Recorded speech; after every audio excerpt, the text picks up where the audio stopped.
Je vous présente Caroline Charbonneau. Caroline va vous parler d'Internet et de GoCourtier, de l'impact d'Internet sur votre quotidien, l'importance d'avoir une visibilité Internet compte tenu du fait que les clients magasinent sur Internet avant de faire quoi que ce soit.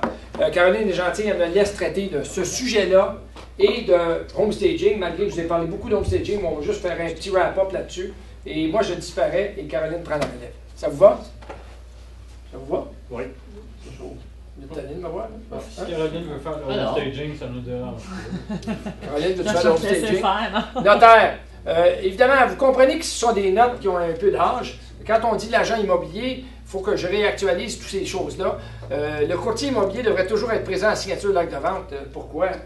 Je ne sais pas si vous avez des questions, mais c'est clair que en matière de service, premièrement, parce que vous êtes en immobilier pour faire une transaction avec les clients, pour devenir le courtier immobilier de ce client-là pour le restant de ses jours. Et dans ce contexte-là, la consécration de la transaction, c'est chez le notaire. En principe, ils t'aiment, ils t'adorent, ils sont au paradis, arrivent là avec une bouteille de vin et des fleurs, puis donne-leur ça. Puis là, je veux dire, parce que ce que tu veux, c'est qu'ils sortent d'ici en disant « Wow! C'est extraordinaire, on est heureux dans la maison, puis c'est grâce à les gens. » Puis là, écoute, nous autres, là, notre beau-frère va le savoir, la belle-sœur, mon chum au travail, puis mes enfants qui veulent vendre, puis mon grand-père qui veut acheter, tout à les gens, OK? C'est pour ça qu'il faut que tu sois chez le notaire. Tu vas chez le notaire pour ça. Et puis pourtant, vous allez entendre, en tout cas, j'ai entendu des courtiers qui disent « on n'a pas le temps de passer chez le notaire ou quoi que ce soit. » Moi, ça, là, je ne la comprends pas, celle-là. Là. Premièrement, vous ne jouez pas un rôle principal chez le notaire. Vous êtes en recul. Hein? Le notaire est le principal acteur dans la transaction. On a un acheteur, on a un vendeur, il lit l'acte de vente. Vous êtes en retrait, puis mêlez-vous pas de ça. Commencez pas à faire la job du notaire. Mais le notaire n'a jamais visité la maison. Il ne sait pas de quoi on parle, il ne sait absolument rien. Et puis, il a besoin d'aide. Des fois, il peut y avoir des éléments de discussion, des points qui nécessitent éclaircissement. Puis, ça prend quelqu'un qui est là. L'autre chose, c'est que, je ne sais pas si ça a sorti, je pense, dans les 3-4 jours qu'on a passé ensemble. Le notaire lit l'acte de vente, puis des fois, il peut le lire assez vite. Et si on n'est pas allumé, ça se peut qu'il en passe peut-être une petite vite. Vendu sans garantie légale au risque et péril de l'acheteur. Hein? Attendez un peu, répétez donc. Pas compris? Oh, mon Dieu. Attendez un peu. Laissez-moi parler à mon client. La promesse d'achat, c'était pas écrit, ça. Des fois, le notaire pourrait essayer d'insérer un libellé qui, finalement, viendrait changer radicalement la teneur de la promesse d'achat. J'ai déjà vu ça. OK? Fait que là, puis le vendeur ne l'aurait pas vu, mais pas pantoute. Ou l'acheteur ne l'aurait pas vu pantoute, là, tu sais. Et c'est majeur, ça, comme changement. Tu sais. Je ne veux pas prêter de mauvaises intentions au notaire, mais il y en a des bons, mais il y en a des moins bons. OK? Vous devez être présent en signature chez le notaire. Faites-vous un devoir d'être là. Votre client a besoin de vous. Puis surtout que vous y avez plaidé depuis le début. Je vous accompagne du début jusqu'à la fin. J'étais un courtier. Si vous n'avez pas l'argent dans vos poches chez le notaire, vous ne me payez pas, puis ci, puis ça. Et ça fait partie du cheminement. C'est tout à fait logique comme tel. Gardez en mémoire que le notaire ne visitera jamais la propriété faisant l'objet de l'acte de vente. Ça, c'est bien important. Il ne connaît pas ça. OK? L'importance d'entretenir des bonnes relations avec les notaires et leurs secrétaires. Ça, je peux-tu vous dire que c'est majeur, ça. Hein? Puis j'ai des courtiers que j'ai connus là, qui venaient tellement contrariés. Là. Ils étaient intransigeants avec le notaire.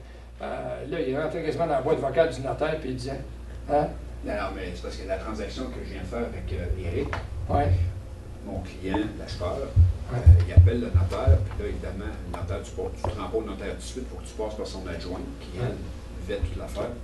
Là, mon client, il m'appelle, puis je dois me faire grâce de son vocabulaire, là, OK? Mais il a descendu tous les seins du ciel, là, sur le long, sur le large, sur le travers, puis tout. Puis, il a qualifié la dame d'adjectif. L'adjointe du notaire. En parlant de l'adjointe. Puis là, il dit, en tout cas, on s'en va chez ce notaire-là, là, c'est parce que c'est toi de ton agence qui nous l'avait recommandé. Je dis, qu'est-ce qui se passe, là, tu sais, fait que je prends le nom de madame, c'est quoi? Fait que je prends le nom de madame, je l'appelle, on a débrayé, en tel puis moi, là, on a débroussaillé un paquet d'affaires que mon client avait mal compris, qu'elle a mal compris ce que mon client demandait, voulait, tout ça, puis on a tout débroussaillé ça. Ça s'est bien réglé au bout de la ligne, là. Mais lui, là, il était parti sur une dérape épouvantable. Puis pourtant, c'est l'acheteur qui choisit le notaire. Il l'a choisi, puis déjà, il veut le tuer. Je comprends pas. Là, Il y a peut-être... C'est l'adjointe, sa secrétaire, je sais pas, elle était peut-être de mauvais poil, journée-là, quand il a parlé. Ouais. Ou lui était particulièrement agressif, un des deux, là, ou les deux. Ou les deux. Ouais. Mais importance, je ne peux pas mettre trop d'emphase là-dessus. Importance d'entretenir une bonne relation avec les notaires et leurs secrétaires. Moi, le cas qui me vient en tête, c'est le courtier qui ramasse le téléphone, puis qui le varle là, puis ça envoie une vocale de notaire, pas à peu près. Et puis là, il tombe sur l'adjointe du notaire, puis elle écope elle aussi. Et ce qu'il ne sait pas, c'est que l'adjointe du notaire, c'est aussi sa conjointe. Ils ont en tête sans même oreiller le soir. Peux-tu te dire que ce courtier-là, là, hein? Il a fait une gaffe monumentale, OK? Et il s'est mis à dos, pas juste le notaire-là, il s'est mis à dos tous les notaires dans le bureau et ça peut rendre votre vie très, très, très pénible. Là. Très souvent, les notaires ont en dossier, en archive, de très précieux documents, tels des titres, des certificats de localisation, etc., qui vous sont requis pour effectuer la mise en marché de votre nouvelle inscription. Souvenez-vous de ça. Écoutez, Mme Tanguay, j'ai besoin d'un service. Je sais que Serge Léveillé a fait tel acte ou quoi que ce soit. Pourriez-vous juste regarder quand vous avez un moment libre ou quoi que ce soit? Puis je vous dis à Noël, là, vous faites le tour, hein, vous allez à SAQ, vous achetez une caisse de bouteilles de vin, puis vous allez voir Mme Tanguay. Pas le notaire, Mme Tanguay. Puis vous du rouge ou du blanc, Mme Tanguay. Hein? Merci. Puis vous y donnez, puis vous dites, Mme Tanguay, c'est grâce à vous, j'ai eu une bonne année cette année. Puis j'apprécie, puis merci. J'ai bien apprécié votre complicité. Elle est au plafond, elle, là, Mme Tanguay, tu sais. Puis Mme Tanguay, là, moi, je parle plus des notaires. Mes courtiers viennent en rogne, ils ne me tournent pas mes appels. Je dis, t'as pas l'air de parler au notaire? Mme Tanguay, elle en sait plus, c'est la job du notaire que lui. Elle connaît tous les dossiers, elle est capable de t'enligner, elle va te répondre, elle va te dire tout ça. Sois poli avec Mme Tanguay, puis parle pas au notaire, elle va t'enligner ça. OK? C'est ça. Notion de certificat de localisation à jour ou d'écrivain à l'état actuel ou l'impact de la rénovation, je pense que je l'ai dit quand on a parlé. Évidemment, ça vous prend un certificat de localisation à jour il faut prévenir. Idéalement, faites-le faire à la signature du contrat de courtage. N'attendez pas d'avoir une promesse d'achat acceptée parce qu'il tombe sur le bureau du notaire 3 jours avant la signature. Et puis la problématique que vous avez, c'est que le notaire vous annonce une bombe puis on n'a pas le temps de la désamorcer, cette bombe-là. OK? L'autre chose, les notaires, à cet ainsi de l'année, quand vous leur envoyez un dossier, ils sont dans le jus jusqu'aux oreilles, puis Mme Tanguay est dans le jus jusqu'aux oreilles. Et puis, une des difficultés que vous avez, c'est qu'ils ouvrent votre dossier peut-être 3 jours avant de passer chez le notaire. Puis là, ils vous annoncent qu'il y a un pépin, parce qu'ils font l'examen des titres peut-être 3 jours avant de passer chez le notaire. Idéalement, essayez de demander au notaire de faire un examen de titre, une recherche de titre, tout de suite quand il reçoit le dossier. Il n'a pas le goût de le faire, parce qu'il va être obligé de la refaire une autre fois.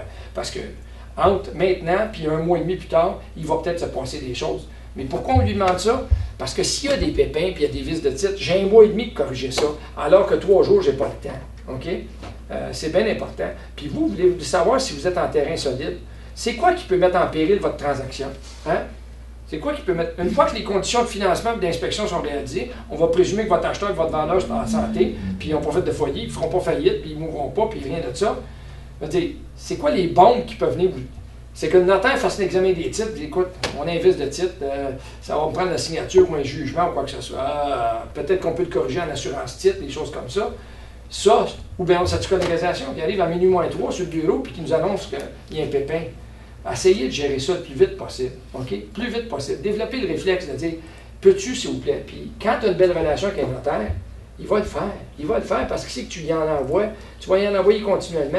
Mais regarde, je vais t'en envoyer, mais je veux que tu puisses faire ces choses-là pour moi. Je ne veux pas me retrouver avec un pépin à minuit moins 3. Morcellement d'un lot rénové, conséquence sur le délai pour conclure la vente.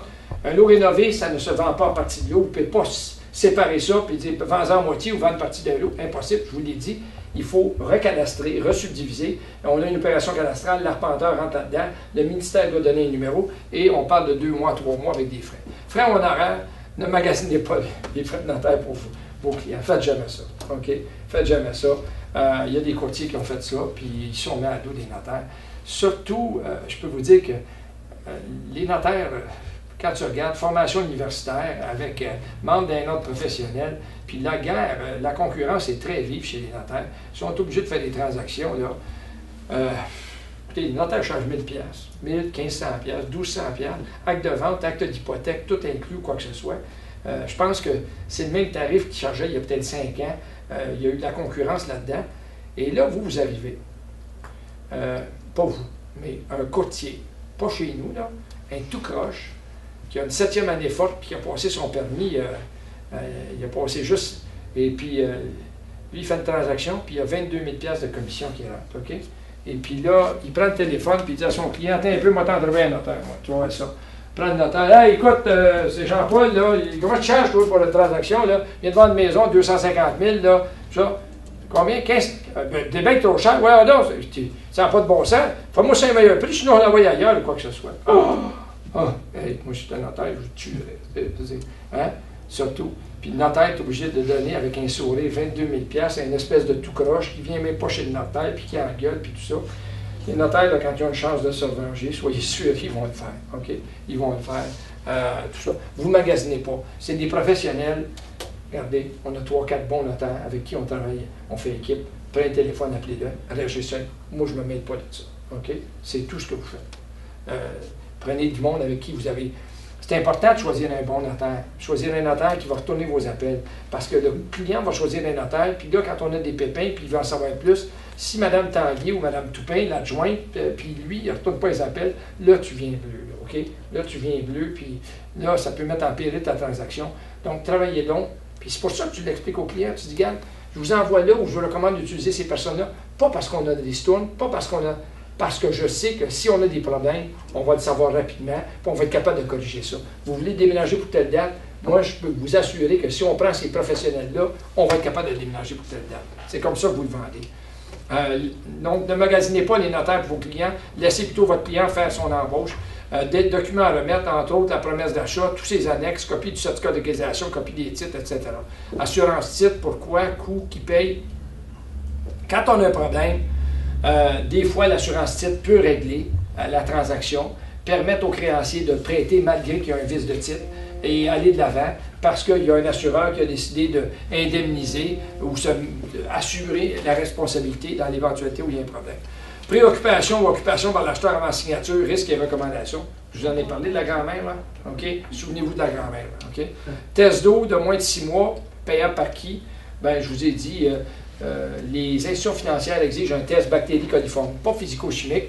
Ils ne contrôlent pas qui le fait, mais ils veulent qu'il soit au minimum de 6 mois. Qui le paye? En principe, c'est l'acheteur qui devrait le payer, puis c'est l'acheteur qui devrait prendre la bouteille et aller au laboratoire, accrédité par le ministère de l'Environnement, pour faire l'analyse. Attention, bien compléter vos documents afin qu'ils soient lisibles et aussi bien identifier tous les acheteurs. Juste avant ça, j'ai obtention du certificat de conformité des installations sanitaires. Normalement, on a géré ça à l'inscription. On a ça à l'inscription, puis le banquier demande ça. Je vous ai dit, c'est un faux gage de sécurité. La municipalité dit, l'installation a été faite en 1992. On peut certifier qu'à ce moment-là, c'était correct. Aujourd'hui, on ne peut plus vous dire si c'est correct. Et c'est ça. Et ça, mais ça ne veut rien dire. Mais on dirait que ça sécurise les institutions financières. Vous avez dit quoi pour le test d'eau, François? Je m'excuse.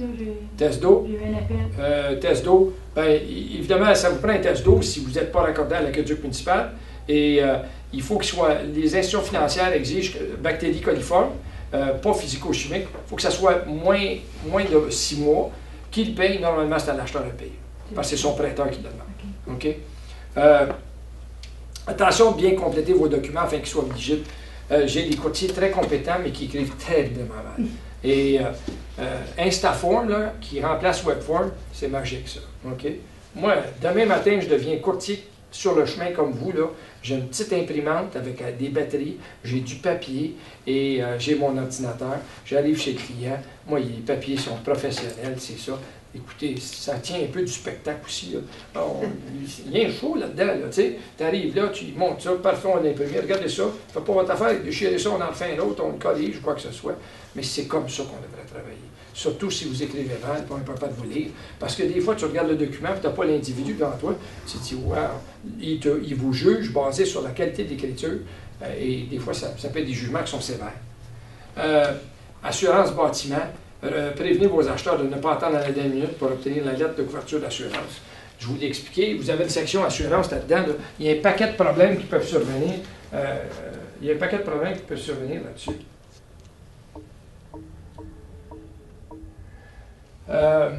je suis ici en haut. Pour un condo, donnez au notaire les coordonnées des administrateurs du syndicat. Rappel, dans le cas d'une vente d'un immeuble qui est sur un lot rénové, souvenez-vous qu'il est impossible de vendre une partie de lot rénové, impact sur les délais et les coûts, impact de la compensation bancaire sur vos transactions. Vous savez qu'aujourd'hui, le notaire doit s'assurer qu'il y a les fonds et avoir la certitude qu'il y a les fonds. Et même un chèque visé, avec les fraudes ou quoi que ce soit, n'est pas considéré comme un argent automatique. Donc, il doit y déposer, s'assurer, il y a un délai de compensation, des choses comme ça. Et aujourd'hui, les transactions, l'acheteur doit amener son argent chez le notaire et le notaire doit le recevoir d'avance, doit finalement s'assurer que les fonds sont bel et bien transférés, que la banque ne les rappelleront pas, qu'ils sont là, la provenance, la suffisance des fonds.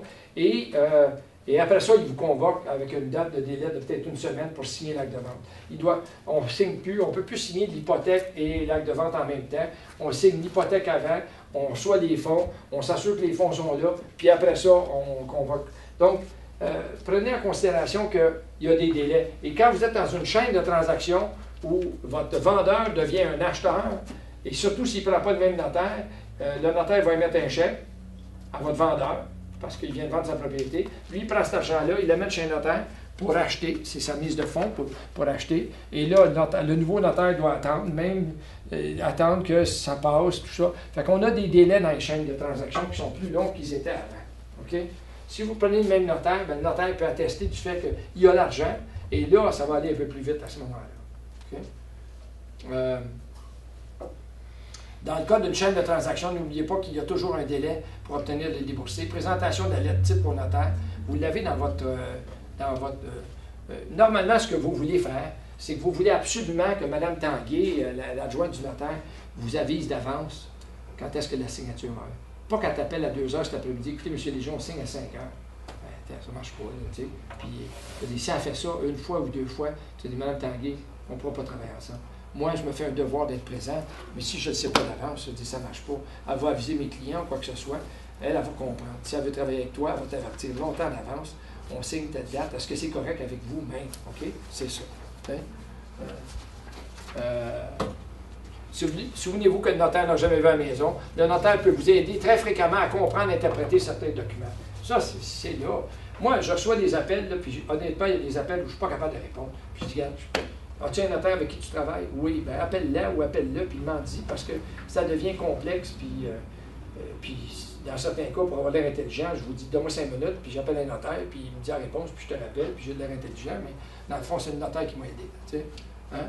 Le notaire peut vous aider très fréquemment à comprendre et interpréter certains documents. Le vrai défi pour vous, c'est que la confiance avec ce notaire soit telle que le notaire vous ait donné son numéro de cellulaire.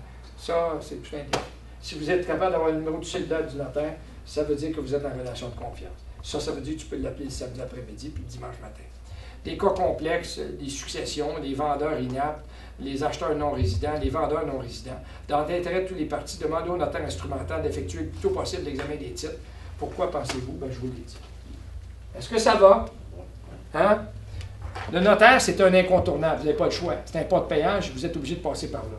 Fait que vous le vouliez pas, vous êtes obligé d'être là. Tant qu'à faire, affichez un sourire, allez-y, soyez de bonne humeur, puis dites-lui qu'il est fantastique, ou dites-lui à elle ou à lui qu'il est fantastique et que vous le trouvez extraordinaire. Je pense que j'ai pas de section home staging. Non, je pense pas. Ce que je veux vous dire, je vous l'ai dit, le vendeur ne contrôle qu'un seul paramètre. Réellement, il ne contrôle qu'un seul paramètre dans la mise en marché de sa propriété, c'est la présentation. Évidemment, s'il décide d'aller en OVP, il va contrôler la mise en marché par commercialisation avec un nombre limité d'outils, avec une disponibilité limitée, avec une compréhension limitée, avec des connaissances juridiques très limitées, avec un réseau très limité, puis tout ça. Mais une des choses où il peut m'aider, c'est la présentation de sa propriété. Et c'est important de lui faire comprendre que quand il rentre et il veut s'afficher dans le marché, il y a d'autres acheteurs, il y a d'autres vendeurs qui compétitionnent avec lui pour trouver cet acheteur-là en or. Et là, pour être capable de faire en sorte que cet acheteur-là dise « je la veux », il faut que la maison soit excessivement attrayante. Il faut que l'acheteur rentre et il sente chez lui à ce moment-là. Les acheteurs aujourd'hui, la vie va vite. Ils travaillent tous les deux dans bien des cas, si c'est un couple. Et ils veulent une maison clé en main. Ils veulent pas, c'est pas des bricoleurs, c'est pas des rénoveurs. Et quand tu rentres dans une maison, puis tu vois du potentiel, mais tu dis, ah, il y a du potentiel, c'est énorme, mais j'ai pas de temps, puis j'ai pas de goût. Eux autres, ils veulent un déménagement clé en main. Si vous êtes capable de présenter la propriété, dépersonnaliser, faire en sorte que quand ils rentrent, ils y sentent bien. Il existe des professionnels qui sont capables de faire ça. Je vous l'ai dit, hein, c'est très, très, très important, le home staging. Très important. Quand vous vendez votre auto usagé, qu'est-ce que vous faites? Des retouches, des ci, des ça. Bien, si vous le faites pour un auto usagé, faites-le pour une maison. Hein? Et ça fait en sorte que votre maison se démarque. Elle se vend plus rapidement et elle se vend à meilleur prix. Le home staging, c'est un incontournable. Il faut l'aborder. Et si vous n'êtes pas bon là-dedans, comme moi, trouvez-vous un partenaire ou une partenaire qui va vous aider. Faites un partenariat, incorporez-le dans votre offre de service, puis demandez un taux de commission en conséquence à ce moment-là. Et vous allez être capable de charger plus cher. Vous allez dire, nous autres, moi, dans mon offre de service, c'est ça. Sutton a négocié avec BMR une entente où il y a une consultation gratuite pour les clients vendeurs et il y a une consultation gratuite pour l'acheteur aussi. Et ça fonctionne bien. La plupart des BMR maintenant ont une boutique Inspiration. C'est France Arcan de Bye Maison, qui est un ancien courtier, qui, elle, a monté ça, puis elle les a formés, ces personnes-là. Et apparemment, l'expérience est bonne, de ce que j'en ai compris. On les prend où, les clients de ça, qu'on doit remettre? On les a au bureau. En principe, on les a au bureau. Est-ce qu'il y en a chez BMR? Ou... Pardon? On se les procure avec Sutton ou chez Non, BMR? normalement, on en a. Je ne les ai pas avec moi, mais on en a. Il faudrait regarder demain France Arcan, puis pas France Arcan, France Gingras, puis Anne Léger viennent. France Gingras est très familière avec la promotion en question. Elle a peut-être même avec elle de ces clients-là. Vous devriez avoir ça, effectivement, dans votre coffre d'outils. Est-ce que ça va? Vous pouvez élaborer le home staging. C'est des mandats de... Ça coûte combien? Ça dure combien de temps? Comment ils procèdent? Il y a un peu de tout. Je ne suis pas sûr que je suis capable de répondre de façon bien catégorique. Certains vont dire, écoutez, je vais vous charger 100$, je m'envoie là, puis je fais une première recommandation, et ça représente peut-être 2 heures de mon temps, puis tout ça. Là, si vous embarquez, bien évidemment, j'ai des professionnels qui vont vous aider, puis des fois, ils reçoivent une ristourne des professionnels, soit par le matériel qui est vendu, ou soit par les heures, ou dans certains cas, ils disent, arrangez-vous avec vous voudrez, moi, je vais vous aider à faire un choix de couleur, puis tout ça. Voici mes recommandations. Évidemment, si on demande à cette personne-là de home staging d'intervenir, puis coordonner tout ça, puis s'assurer que ça soit fait, là, il y a des honoraires additionnels qui s'ajoutent. Il y a des courtiers qui, dans leur offre de service, disent, moi, je ne charge absolument rien, puis il y a un spécialiste professionnel en home staging qui va rentrer, qui va faire des recommandations. J'aimerais penser que vous allez les considérer sérieusement, parce que c'est ça qui va vous aider à maximiser le prix de vente. Vous savez, le vendeur, la pilule, là, à y faire avaler, dépense un peu d'argent, donne un coup de pinceau, arrange ça, c'est qu'il dit, vends-moi ma maison le plus cher possible. Ramenez ça. Monsieur le vendeur, madame la vendeuse, vous m'avez demandé de faire mon maximum pour être capable d'aller chez le plus haut prix possible de votre propriété. Ça, il n'y a pas de problème, je suis prêt à le faire, mais j'ai besoin de votre collaboration. Il y a des éléments dans cette propriété-là qui nous handicapent et qui vous empêchent d'être capable de réaliser votre projet. Et voici quels sont. OK? On va travailler ensemble, on va essayer d'aplanir ça pour faire en sorte que vous puissiez déménager dans un délai puis avec le meilleur prix possible. C'est comme ça que tu veux. Ramène-lui le fait qu'il s'attend à ce que tu ailles chercher le meilleur prix possible, puis les meilleures conditions possibles, puis les meilleurs délais possibles. Ça, si tu veux que je fasse ça, c'est un peu comme l'acheteur qui te regarde, qui dit « va me la chercher ».